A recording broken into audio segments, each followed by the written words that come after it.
बिहार में विधानसभा चुनाव की जो उल्टी गिनती है वो शुरू हो गई, जिसको लेकर के तैयारियां भी शुरू है। सत्ता पक्ष और विपक्ष दोनों में सीटों को लेकर के जोर आजमाइश हो रही है। इंडी गठबंधन में सीटों को लेकर के तो छोड़िए, मेन झगड़ा मुख्यमंत्री के चेहरे को लेकर के छिड़ा है। आरजेडी तो तेजस्वी को पहले से ही मुख्यमंत्री माने बैठी है, लेकिन कांग्रेस को ये मंजूर नहीं है और वो कह रही है कि मुख्यमंत्री तो जनता ही तय करेगी। वहीं एनडीए में सीट बंटवारे को लेकर भी कोशिशें चल रही है। कल गृह मंत्री अमित शाह ने बिहार दौरे के बीच सीएम नीतीश के साथ ही गठबंधन के दूसरे नेताओं के साथ बातचीत की।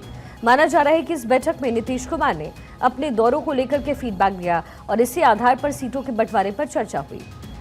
हालांकि कहा यह भी जा रहा है कि इस बार बीजेपी सहयोगी जेडीयू के साथ सीटों पर चुनाव लड़ना चाहती है। इसी बीच केंद्र में मंत्री चिराग पासवान ने सीट शेयरिंग को लेकर के बड़ी बात कही। उन्होंने कहा कि हमारे लिए सीटों की संख्या मायने नहीं रखती, बल्कि वो सीटें मायने रखती है जहां हम जीत सकते हैं। दरअसल खबरें आ रही थी कि चिराग पासवान कम से कम 40 सीटों पर अड़े हुए हैं। बीजेपी अपने कोटे से कुछ सीटें चिराग को देने पर विचार भी कर रही है।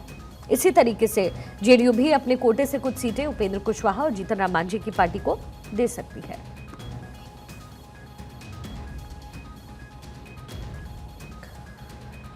चिराग पासवान ने जो बड़ी बातें कही है उसमें यह है कि चुनाव में 100% का स्ट्राइक रेट रहा है। हमारे लिए वो सीटें मायने रखती है जहां उनकी पार्टी जीत चुकी है।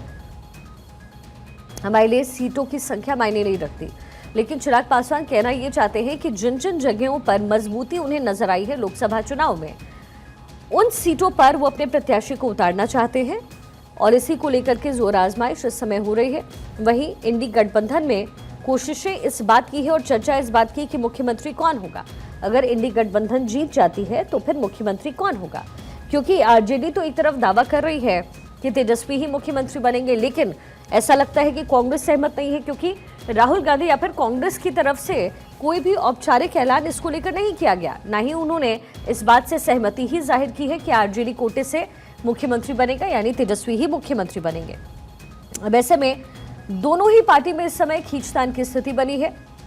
एनडीए में इस समय सीट शेयरिंग का फॉर्मूला तय होना है, तो वही दूसरी तरफ इंडी गठबंधन में तय ये होना है कि अगर इंडी गठबंधन जीतती है तो फिर मुख्यमंत्री कौन बनेगा। इसी को लेकर के लगातार कोशिशें चल रही हैं, कोशिशों का दौर जारी है।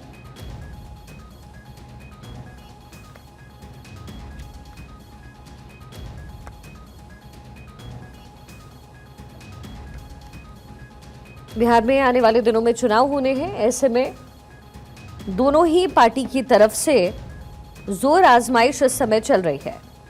दोनों ही पार्टी कोशिशें कर रही है। एक तरफ एनडीए है, दूसरी तरफ इंडी गठबंधन है। दोनों पार्टी के बीच जोर आजमाइश हो रही है। एनडीए के सामने अपनों को साधने की चुनौती है, तो वही इंडी गठबंधन में तय ये होना है कि मुख्यमंत्री फेस कौन होगा, सीएम फेस का दावेदार कौन होने वाला है। आरजेडी और कांग्रेस में कितनी सहमति बन पाती है ये आने वाला वक्त बताएगा, लेकिन एनडीए के अंदर भी रार कम नहीं है। हालांकि गृह मंत्री अमित शाह की तरफ से बिहार का दौरा किया जाएगा और फिर ये सारी चीजें फाइनलाइज होनी है, लेकिन उससे पहले कोशिशें लगातार चल रही है।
बिहार में इस समय सीट शेयरिंग पर सवाल खड़े हो रहे हैं। वहीं इंडी गठबंधन मुख्यमंत्री फेस किसको बनाएगी, इसको लेकर के चर्चाएं हो रही हैं। बिहार में सीट शेयरिंग का फॉर्मूला अभी तक तय नहीं है, लेकिन चिराग पासवान बड़ी मांगे रख रहे हैं। वो कह रहे हैं कि लगभग 40 सीटें उनको मिलनी चाहिए। लोकसभा चुनाव में जिन जिन सीटों पर उनकी पकड़ रही है, उन सीटों पर यानी उन विधानसभा सीटों पर अब चिराग पासवान अपने कैंडिडेट्स को उतारना चाहते हैं। इसे चिराग पासवान की मजबूती के तौर पर भी देखा जा रहा है, क्योंकि लोकसभा चुनाव में जिस तरीके से सीटें लेकर के चिराग पासवान की पार्टी आई, उसके बाद चिराग अपने गढ़ को मजबूत करने की कोशिश बिहार में कर रहे हैं। एक दफे चर्चा इस बात को लेकर के भी हुई थी कि मुख्यमंत्री बनने की इच्छा जो है वो चिराग पासवान के बीच है। हालांकि चिराग पासवान ने इससे नकारा है। उन्होंने कहा कि अपनी पार्टी को वो स्ट्रेंथन करना चाहते हैं, यानी अपनी पार्टी को वो मजबूत करना चाहते हैं और बाकी कोई इरादा उनका नहीं है। लेकिन अब कहा जा रहा है कि चिराग पासवान अपनी सीटों को बढ़वा करके एक तरीके से जो मोल भाव का खेल है वो भी अच्छी तरीके से कर सकते हैं, और यही वजह है कि चिराग पासवान अभी भी अड़े हुए हैं कि सीटें उन्हें चाहिए।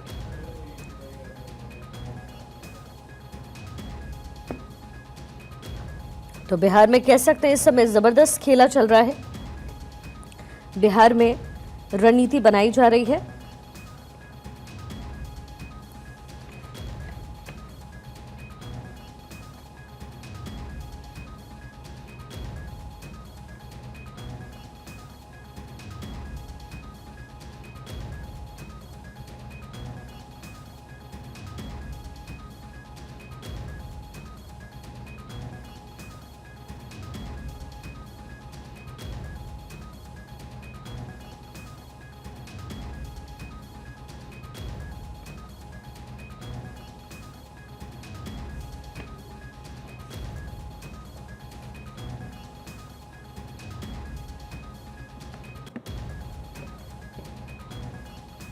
बिहार में इस समय सीट शेयरिंग को लेकर के चर्चाएं तेज है। बिहार में आने वाले दिनों में चुनाव होने हैं और चुनाव के मद्देनजर कोशिशें लगातार चल रही है। जो पॉलिटिकल पार्टीज है वो इस समय जुड़ी हुई है और एकजुट होने का काम कर रही है। साथ ही वोट बैंक की जो सियासत है वो भी तेज हो गई है। अपने लोगों को लामबंद करने की कवायद और वोटर्स को रिझाने की जो कोशिश है वो लगातार हो रही है। वहीं दूसरी तरफ जेडीयू की तरफ से यानी नीतीश कुमार की तरफ से कोशिशों का दौर लगातार चल रहा है। नीतीश कुमार लोक लुभावन वादे कर रहे हैं, बड़ी सौगातें दे रहे हैं। वहीं प्रधानमंत्री मोदी भी बार बार बिहार पहुंच रहे हैं और वहां जाकर के लोगों को साधने की जो कवायद है वो की जा रही है।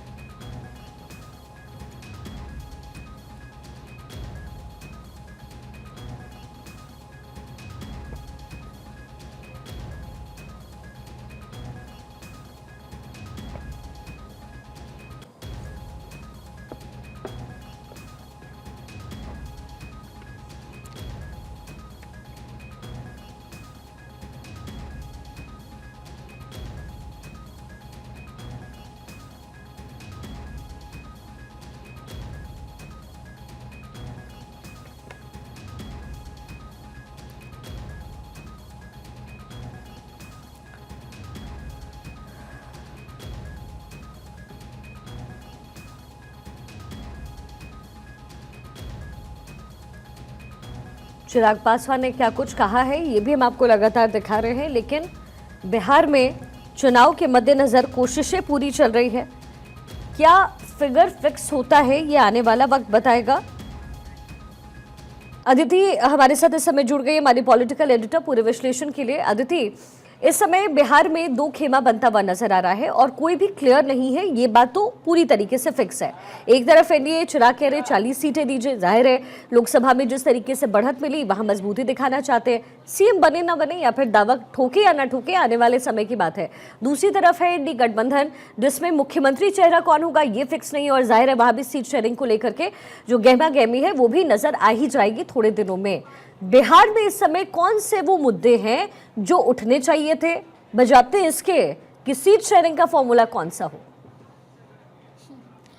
देखिए, राजनीति का एक यूनिवर्सल रूल है और वो रूल ये है कि आप किस चेहरे को उतारते हैं। इसीलिए आप देखिए, मैं बात थोड़ा बिहार से हटके फिर बिहार पे आऊंगी। आपने अक्सर देखा होगा, हम ऑफ रिकॉर्ड जब बीजेपी के बड़े नेताओं से चर्चा करते हैं और अक्सर जिक्र करते हैं कि भाई कैसे भारतीय जनता पार्टी पिछले 11 सालों में बहुत सारे विधानसभा के चुनाव जीत गई, या ये जिक्र करें, तमाम तरीके की बातें होती हैं, तो बात ये आती है कि वो नरेंद्र मोदी का चेहरा है, इसकी वजह से जीत गई। अक्सर जिन विधानसभाओं में भारतीय जनता पार्टी चुनाव हार जाती है और हम ये बात करते हैं कि सर ऐसा कैसे हुआ, तो जवाब आता है कि टिकट वितरण ठीक नहीं हुआ। संगठन में इस बात का फीडबैक मैकेनिज्म चर्चा होती है कि टिकट वितरण ठीक नहीं हुआ। लबुलवा बात का ये है कि जो चेहरा उतारा जाता है विधानसभा में प्रत्याशियों का या लोकसभा में प्रत्याशियों का, चेहरा बहुत मायने रखता है, क्योंकि उस विधानसभा में किस जाति के कितने वोट हैं या किसकी पॉपुलैरिटी ज्यादा है, वो आप पे अंततः, आपने मुद्दों का जिक्र किया, अंततः वो तय करता है कि हमें किसको वोट करना है। अगर वो व्यक्ति, उसका चेहरा या उसका पास्ट इस तरीके से होता है कि वो उस विधानसभा में हमेशा, चाहे वो सत्ता में था नहीं था, विधायक या सांसद था नहीं था, लेकिन वो जनता के बीच रहा है, तो जो चेहरा उतारा जाता है प्रत्याशी, वो बहुत महत्वपूर्ण है, पहली बात। इसलिए ये जो कड़ी है, जब जब भी चुनाव होता है, टिकट वितरण एक इतनी महत्वपूर्ण कड़ी है जिसको लेकर बीजेपी तो मंथन करती ही है।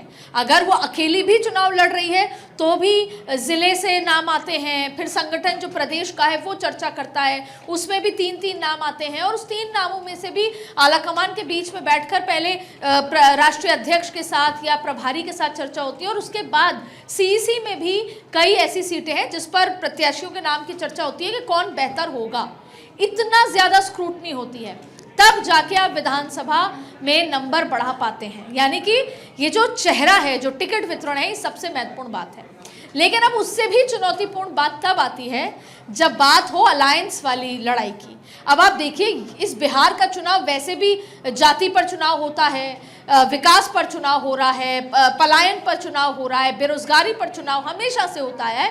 ठीक वैसे ही यहाँ पर एनडीए के सामने इंडिया गठबंधन है, और खुद एनडीए के अंदर बीजेपी है और नीतीश कुमार है, जो अगर 2020 तक जाएं, और दोनों ठीक वैसे जो अभी फॉर्मूला हुआ कि 2020 में रात को 11 बजे प्रेस कॉन्फ्रेंस, मुझे याद है, मैसेज आया और हम उस प्रेस कॉन्फ्रेंस का इंतजार कर रहे थे। अमित शाह, नीतीश कुमार ने प्रेस कॉन्फ्रेंस करके इस पूरे फॉर्मूले को, कि टिकट वितरण का और सीट शेयरिंग का क्या फॉर्मूला है, उस पर प्रेस कॉन्फ्रेंस की थी। लेकिन उससे पहले अमित शाह पटना गए थे, वहां पर बैठक हुई थी, और उसके बाद 100 सीटों की सीट शेयरिंग को लेकर बात हुई थी।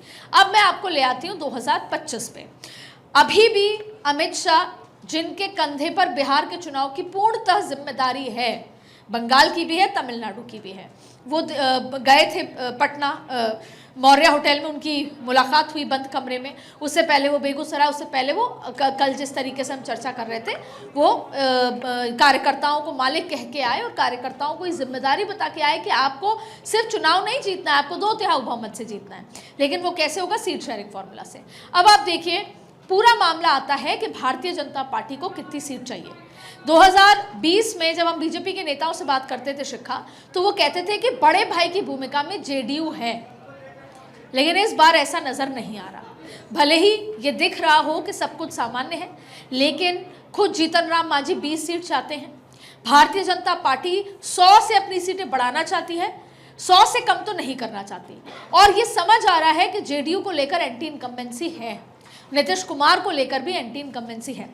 बीजेपी ये भी मानती है कि जिस तरीके से नीतीश कुमार के पास महिला वोट भी है और जो अति पिछड़ा वोट भी है, और इस समय जिस तरह से नीतीश कुमार के प्रति सिंपैथी है उनकी कई बार तबियत को लेकर, कहीं ना कहीं अच्छा वोट मिलेगा। पर जब सर्वे आता है तो सर्वे में एंटी इनकम्बेंसी साफ नजर आ रही है। ऐसे में इस पूरी बात की चर्चा हुई, और अभी सीट शेयरिंग फॉर्मूला इतना आसान नजर नहीं आ रहा। चिराग पासवान, जो खुद को नरेंद्र मोदी का हनुमान बताते हैं, पिछली बार उन्होंने जेडीयू के वोट काटे थे, इस बार भी वो अलग से चुनाव लड़ने की बात करते हैं। जीतन राम मांझी, जो ऑफिशियल एनडीए के पार्टनर हैं, लेकिन ये कहते हैं कि अगर 20 सीटें नहीं मिली तो मैं 100 सीटों पर लड़ूंगा, और जब वो 100 सीटों पर लड़ेंगे तो आप जानती हैं कि वो किसका वोट काटेंगे। तो अभी सब कुछ सामान्य नहीं है, लेकिन अमित शाह अक्सर एनडीए की इस ऐसी सीट शेयरिंग फॉर्मूले में आखिरी बार्गेनिंग करते हैं और फिर वो हो जाता है।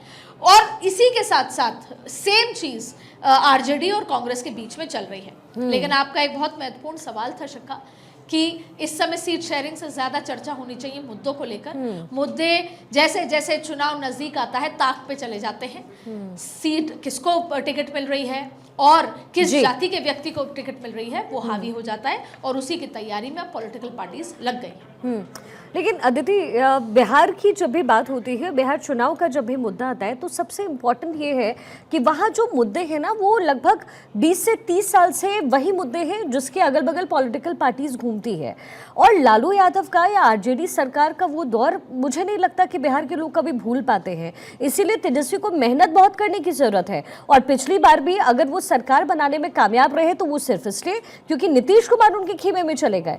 इस बार तेजस्वी की राह बहुत मुश्किल लग रही है। और जो हमेशा परिवारवाद की बात होती रहती है, उसमें जब एकजुट होने की कोशिश कर रहे हैं तो राहुल गांधी के साथ होकर के भी अड़ी इस समय इस बात को लेकर के कि मुख्यमंत्री कौन होगा, ये आरजेडी के लिए बहुत बड़ी प्रॉब्लम है।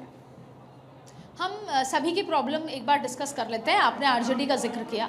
आरजेडी की प्रॉब्लम यह है कि तेजस्वी ने अब तक कुछ प्रूफ करके नहीं दिखा पाए। अगर उनके पास कुछ है तो लालू प्रसाद यादव का वो जो पूरा एक जिसे कहेंगे कि उन्हीं का नाम है और उन्हीं की पूरी फोर्स है ज़मीन पर। आपने देखा होगा कि पिछली बार तेजस्वी खुद को युवा नेता की तरह दिखा रहे थे, लेकिन इस बार उन्होंने अपने पिताजी को पिछली बार पोस्टर से बाहर रखा, लेकिन इस बार पिताजी और उन्हीं की फॉर्मूले में वो आगे बढ़ रहे हैं। तेजस्वी के लिए बहुत क्रिटिकल चुनाव है। पिछली बार एनालिसिस जो थे वो ये मान रहे थे और जो जमीन पे गए वो ये मान रहे थे कि तेजस्वी बस थोड़ा से ही उससे चूक गए हैं। उसके बाद भी आपने देखा कि चुनाव किस तरीके से हुआ, डिप्टी सीएम और तमाम तरीके की बातें। इस बार राहुल गांधी उनके साथ है और ये भी माना जा रहा है कि तेजस्वी राहुल से भी इनसिक्योर हैं। सारी प्रॉब्लम आती है ये सीट शेयरिंग को लेकर। अगर राहुल और तेजस्वी दोनों ही एकदम बेबाकी से सोच समझ के देखें कि किस सीट पे किसका एज है, कहां पे आरजेडी जीत सकती है, सेल्फलेस होकर कि कहां पर कांग्रेस का एज है, कहां कांग्रेस का वोटर है, कहां आरजेडी का है और कहां बीजेपी अपने प्रत्याशी को उतार रही है, उस जगह सीधा जो लड़ाई है वो कांग्रेस से की जाए। क्योंकि एक यूनिवर्सल बात है कि जहां पर बीजेपी वर्सेस कांग्रेस होता है वहां के नतीजे अलग तरीके से आते हैं।